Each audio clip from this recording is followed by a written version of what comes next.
Welcome to Unlimited Parenting. As we all prepare for the holidays and wrapping up 2024, we at Idaho Parents Unlimited wanted to reflect on some highlights, challenges, and milestones for us this year. So today, we have Sarah and Melissa to revisit some moments, share some successes, and discuss what's next for 2025. Can you believe it? 2025? Oh. It feels wrong to say. It feels very wrong. I know. I'm glad that it feels like 2025. I haven't wrapped a single present. I mean, I haven't bought a single present. I actually have a few. I have a few too. But wow, you guys are awesome. So I wanted to set the stage a little bit before we get started. I looked at some numbers, 1 through 10, and we supported Idaho Parents Unlimited. So the three of us, right, supported over 600 professionals this year. And you listeners will be hearing this podcast in December, but it is currently midway through November. So you could expect those numbers to increase a little bit. But supported over 600 professionals this year. We've helped over 1,300 parents. Wow. Just individually, right? This is the number that surprised me. We at IPUL networked with 7,300 individuals from information tables, conferences, federal, state, and local meetings. So that is a lot of people. Yeah. It's a lot of people. Yeah. And I'm still COVID Allison, so I see a number like that and I'm like, what are we doing? It's far too many people. Most of them were behind the screen. Can I just put that into perspective? There's, God, please do. About 7 of us in this office doing that work. Maybe lower than that, 5. Yeah. Doing that. 5 is probably a work. I mean, we have a team. Who's the 5th? I don't know. Are you counting the regional coordinator? I don't know what she's counting. Well, I don't know what I'm counting. I don't either. Where are we? I mean, there's 3 of us and we're in the 35 little room that are doing the parent calls and things. But we have a team that helps facilitate and organize some of these activities where we're reaching all these professionals doing tables and things like that. Right. But us 3 couldn't do that parent one-to-one assistance if it wasn't for the background support too. Yeah. We're doing the things. But the heavy lifting is a very small amount of small people. It is. It really is. Yeah. So good job, everyone. Good job, everyone. Be proud of.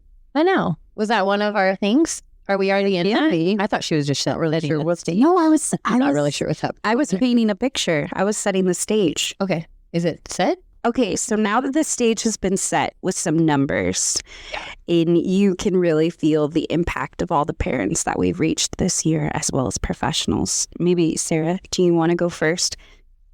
Sharing a couple of things that you're proud of? In the year 2024, what were you proud of?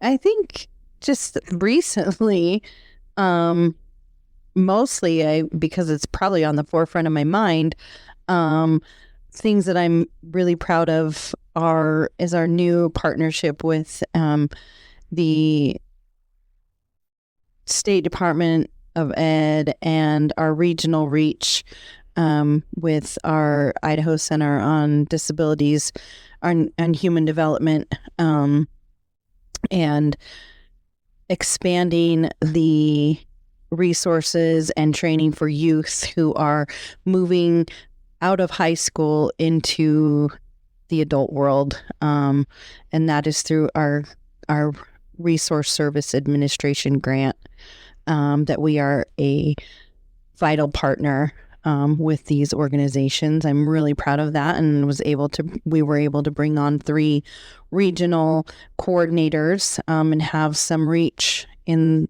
each part of the state. So I'm really proud about that. It'll really expand how we are able to serve youth and their families as they try to navigate the world of adulthood. Yeah, I would agree. Mm-hmm. Bringing on staff was big for us. Yeah, and going back to a few remote staff, which we haven't done in years. So we grew a little. We did. Grew in my heart. Mm-hmm. No. My heart can only grow half a size at best.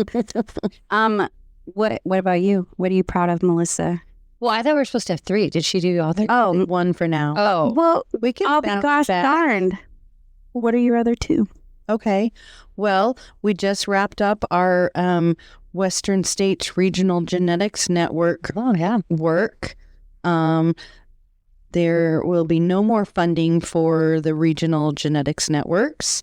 And so I'm proud. You're proud of that? Well, I am not proud of that, but I am proud of the work that we all did in our Western states to do our very best to support the work that we did with the newborn screening, working with our Title V programs, and bringing genetics research to the Western states. And for families, we really learned how to collaborate with our neighboring states and bringing genetics information to our families.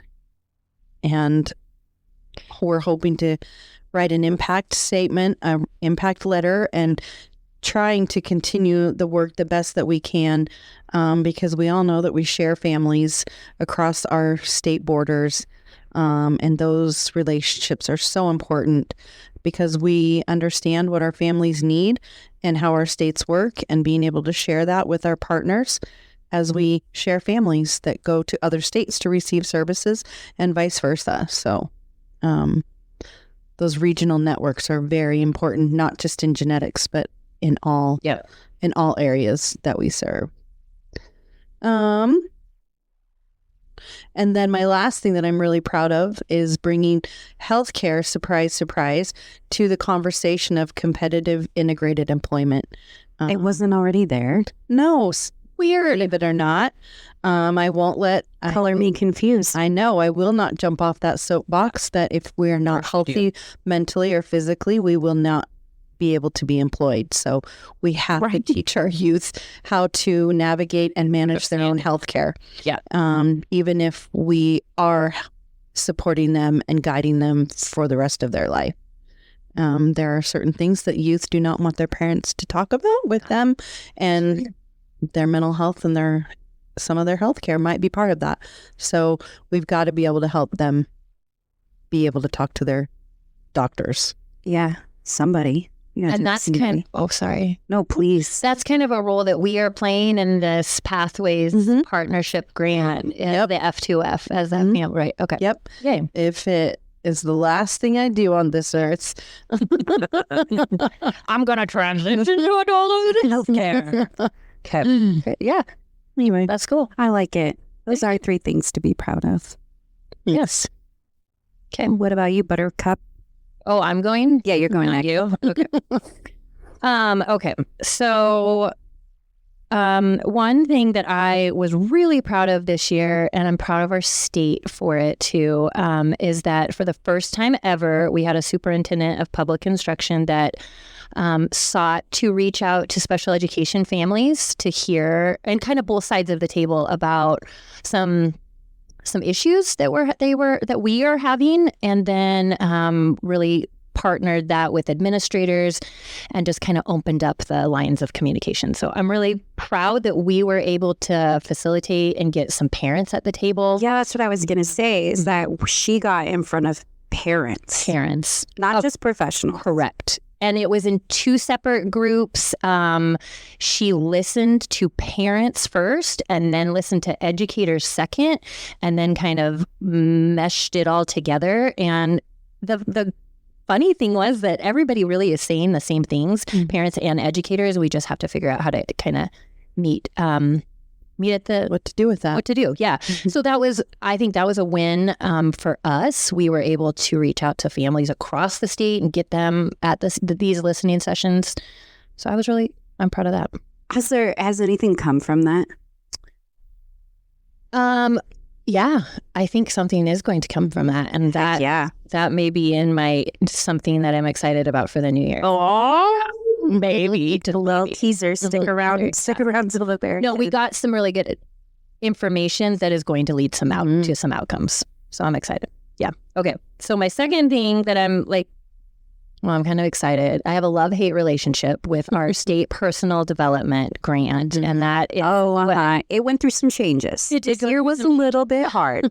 Thank you for recognizing that. Yeah. So it was Cultivating Readers previously. It is now called SMART 2.0, which is still a literacy-based initiative. We are the family engagement contractor focus. That's why we are involved in this grant from that perspective. And so while it has been a ton of work, like you said, with the transition, I'm excited to continue to be a part of it. And I'm excited that the focus is kind of shifting back more towards children and youth with disabilities, where it had kind of shifted further away from that. And obviously, I have a soft spot in my heart for children with disabilities, and that's why we exist. And that was the beginning of the program. It was about that. So Absolutely. to see it deviate from that was especially hard for us. Yeah, absolutely. For you. And now we're back, and I think we're on the right track. And we have some great schools being involved, and now we have a couple different ways that we are accessing these parent tracks, whether it's a systemic school-based or maybe individual teachers have parents that have been identified. So there's a few different ways that families can become involved in this project should they want to, or their schools. So I'm excited about that. Okay. Is that everything you're excited about? No. And then we had to cut her off. She was so excited. She sent me pages and pages and pages of things she was excited about. I said, Melissa, you got to stick with 3. I know. I did. We're just doing so many great things. Someone's got to cut her off. Personally, I am excited that the first time in our history, I think we have an executive director as well as a PTI director, and I'm excited to take that big on. Yep. I think that right. This is the first time ever, and so because we are growing, we are now having the opportunity for us to have that individual growth, and I'm really excited that I have been given that opportunity. So Melissa Vian over here is the PTI director for Idaho Parents Unlimited. Oh. Yes, thank you. Oh, so I thought I was giving something away. I was like, Are we waiting for your plaque before I can announce it? I don't know. He didn't know that means scary things. Like I'm in charge of like writing a grant and stuff, but it's also exciting that maybe, we can have some new, not new things that we can do, but we can start. Whenever a baton is passed, there's always a lot of new energy and ideas, and I'm excited for that. That's a really good way to put it. Thank you. Thank you. Okay, that's it. What about you? I would love to share some things that I'm proud of. Incidentally, they are none of the things that you mentioned. I'm excited that IPUL was recognized nationally through the CIPR, so the Centers for Parent Information Resources. So every state has a parent training and information center, at least one. They are population-based. And about 9 of us were selected to be in what's called a circle of expertise. So IPUL was selected for the first. So we are the inaugural members. And we are looking at early childhood education. So that's been very exciting. It's been very exciting to go to a new conference that I had never been to before. I went to New Orleans, I'm probably going to get roasted, however I say it. NOLA. I'd never been there before. Peak hurricane season was the best time of my life. And all by yourself. All by myself. We had to conquer and divide, and that's what we do around here anymore. All by yourself. Just conquer and divide. It was very exciting. It was really exciting to network with other parent training and information centers and to see, there are people who have a staff of 21 and we have a staff of basically, there's 3 of us that do this. And it was really interesting to see how we're all going towards common goals and to really figure out what can we take from across the nation and put in one centralized location so that everybody gets the top tier resources. So it was really cool to be recognized nationally like that, federally. That is really cool. I also wrote that I am jazzed. I'm excited. The momentum of this podcast is insane. The reach has like quadrupled over this year. Not only did we hit 1,000, downloads, but it's just, and trust me, I know in the grand scheme of things, 1,000 downloads is just like a little drop in a bucket. So don't think I'm delusional. I am, but not about that. I am just excited that, I anticipated it being very much like our webinars where 10 people would listen to one episode. And that's not at all what's happening. And so I just think it's really cool that we found a different vehicle to share the knowledge that we have. And people like it and people are listening. And I think that is very cool. And hopefully every episode that someone listens to, they can just take, even if it's just one thing away from it, that makes their lives easier. I'm excited for an episode that'll be coming in January about caregiver burnout and how to help yourself. There's going to be some more authors. There's just a lot of really cool stuff going on. And I'm excited to be a part of it. Be a part of it. That's all you. Yeah. Well, so she is the podcast, people. I'm still a part of it. Okay. I just have a really loud voice. What can I say? Good job. I'm also really excited about new community connections. So we always talk about how we have a seat at every table. And if they're talking about anything related to children or youth with disabilities or special healthcare needs, you're going to see IPUL there. But I found a new one. I found a couple of new ones this year that IPUL had not been on or been a part of. And I signed up for it. And that was exciting for me and exciting for IPUL to make new connections and get in front of other people who can help spread our message. Yeah. That was it. Those are my top 3. Mm-hmm. Okay. Thanks for allowing me to share. Wonderful. Sarah, what are 3 things that even 1 really, that we did this 3. year? Thank you. We were prepared. We were asked to prepare. I would like to clarify that you are always asked to prepare. Don't. We just come. But I would like for the record. Nice. Good job. I carry this podcast on my back, Yeah. baby girl. Good job. I'm curious, 3 things to hear from you guys that we did this year that we had never done before. Well, one thing, and I think it's, Melissa, you kind of talked about it earlier, is that we collaborated with our state superintendent. Mm-hmm. That has never, ever happened since in the 40 years that we have been around, that I have ever heard. That is state school, public school superintendent collaborated in the way in which she did this year. Yeah. Reaching out to families who have kids with disabilities. And we were at the table. We were asked to help generate families to participate. We got families at that table.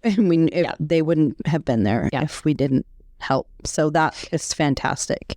And then we are, like I said, these regional networks are really important in growing our reach and growing our resources and vetting who we are as an organization.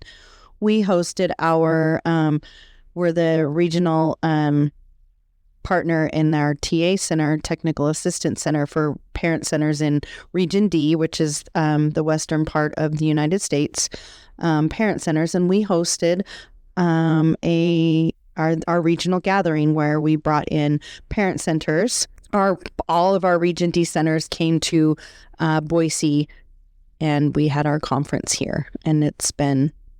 We've never done I don't think we have ever done that. They've never come to Idaho. They've never come to Idaho. We've always gone to Washington, Oregon, California, Las Vegas. We've been to Nevada, Denver, but never Idaho. Alabama, Alaska, Arizona, Arkansas. Sorry. Never Idaho. Yeah. Never. Yeah. And I think that a lot of them were very pleasantly surprised about our community, and they loved visiting. So I think something magical happens to you when you walk along the Boise River when you're on the Green Belt. It's something in the summer. It's just like, wow. Yeah. And then they get themselves an ice cream potato and they're sold. They go to the still, and then people are happy. I think you're right. Yep. That was a really And this, I'll be totally honest with you. This question was super hard for me. really. This question was so I had a hard time. Then I'm like, okay, what did we do?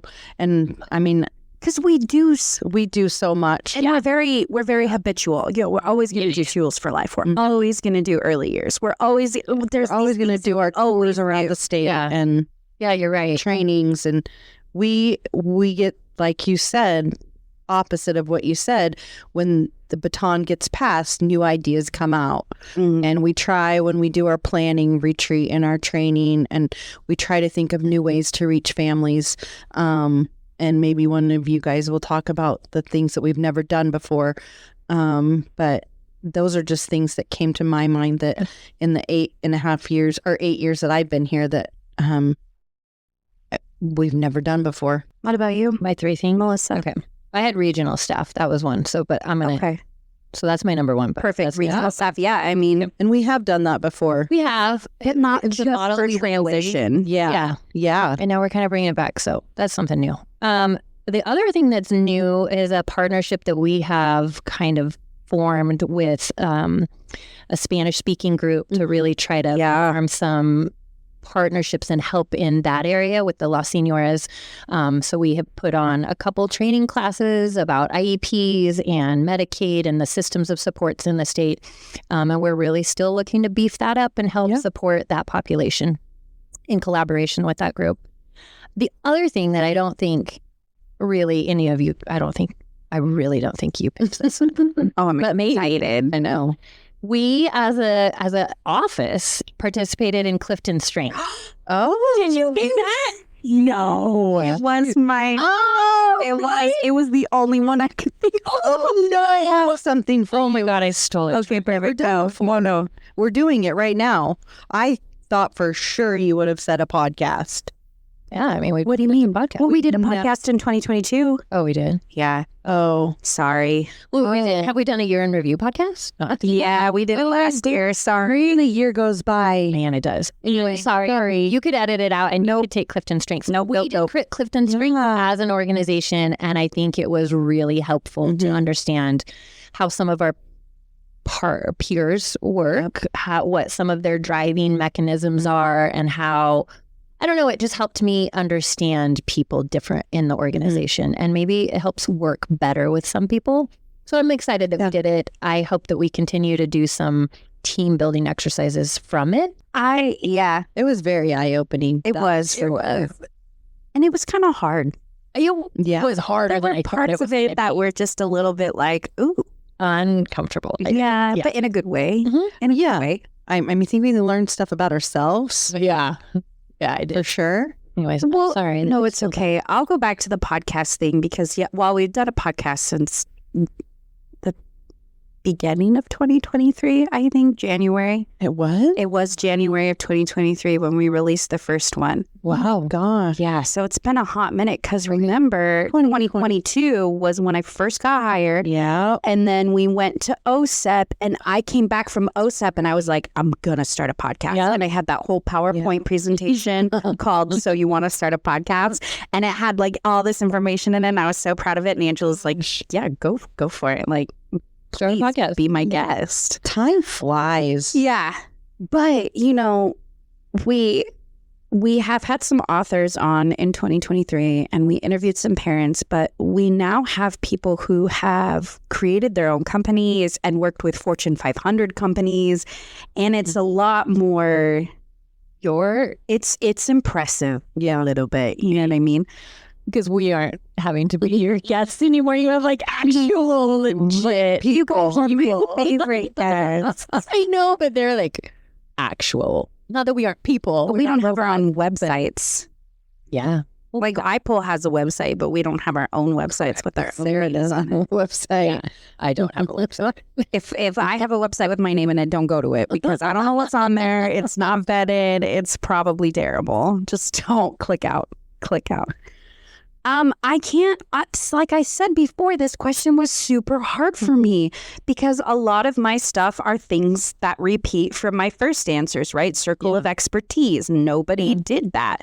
Those new community connections that I made, IPUL had never been a part of that before. So a lot of the stuff that I was proud of were things that had repeated from my prior question. So this one was difficult for me. Okay. But I will go for the last one. I'll go first. Okay. 2 things that we're excited for next year. Again, I hate to do it, but the podcast, I'm excited to see where it goes for next year. I'm excited to get a lot more of our articulates, our self-paced guided modules into Spanish and potentially other languages. I'm excited for the potential opportunity. Oh, I'm so surprised, Melissa, you did not say this, but I am excited for the opportunity to potentially present in front of our regional, our nationwide parent centers, because this year Melissa presented at OSEP. I am surprised you did not say that. I did not say that. I forgot about that. Yeah, women on so proud. I am. Not only did she present at the Office of Special Education Programs conference that we do every year, presenters quoted her the next day in their presentations. Yeah. And I was like, why can't that be me? Why is it her? I'm just kidding. I would honor. Yeah. And then we had Sarah and I walked around DC trying to find flowers. They were like, where? Yes. And that was a first for me. You could take flowers on an airplane, just so but you can't take the water bottle that's hidden at the very bottom of your backpack. You get caught in you get patted down. They're like, what is happening? Yeah. Whoops. That was funny. That was funny.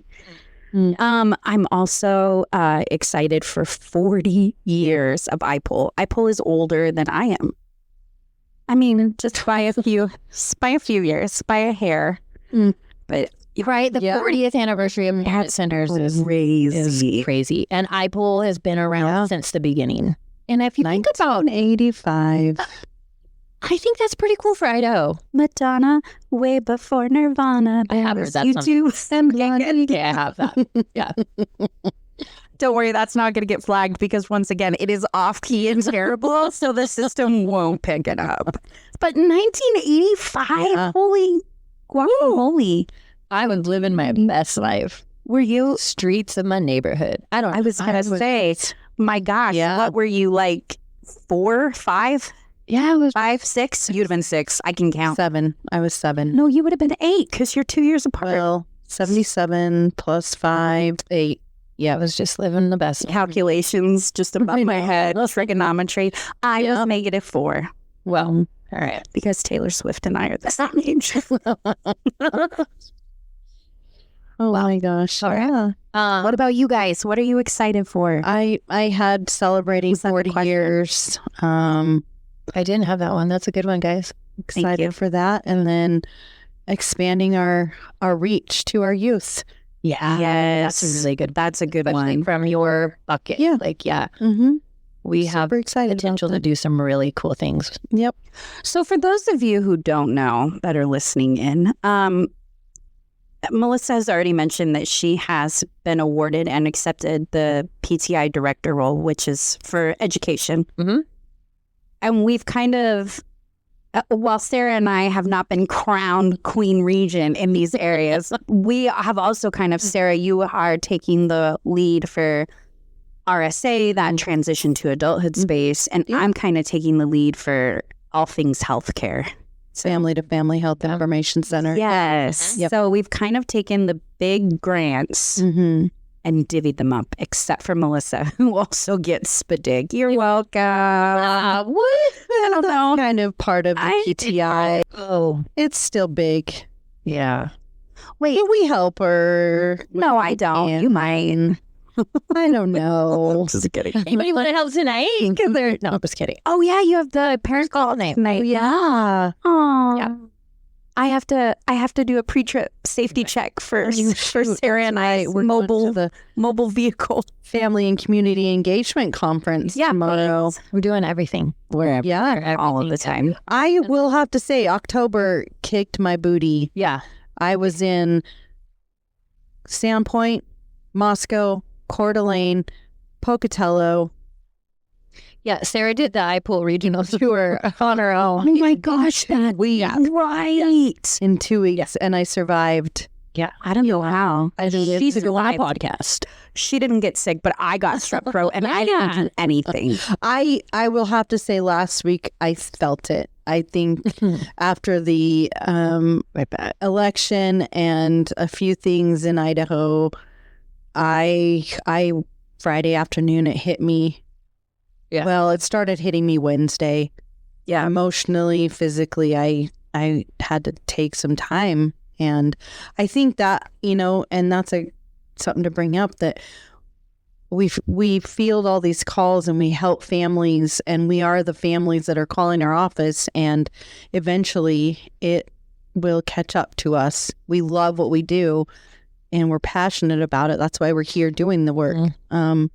But I can't wait for the caregiver burnout podcast. Yeah. You're going to love it. I know. It was so good. Because it is. I'm super excited, and it's real, and we feel the feels that you all feel, and we care so deeply about the work that we do.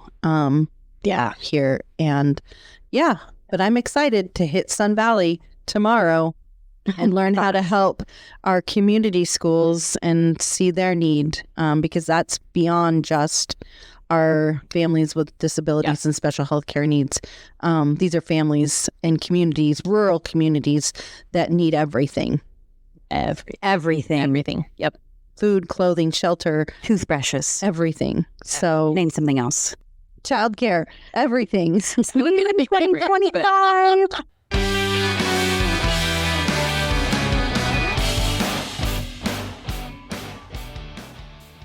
Thank you so much, everyone out there, for listening in. And know that if you are in Idaho or planning on moving to Idaho and have questions on systems or services for children with disabilities, please consider reaching out to us on our website at IPUL Idaho. That's IPUL Idaho.org.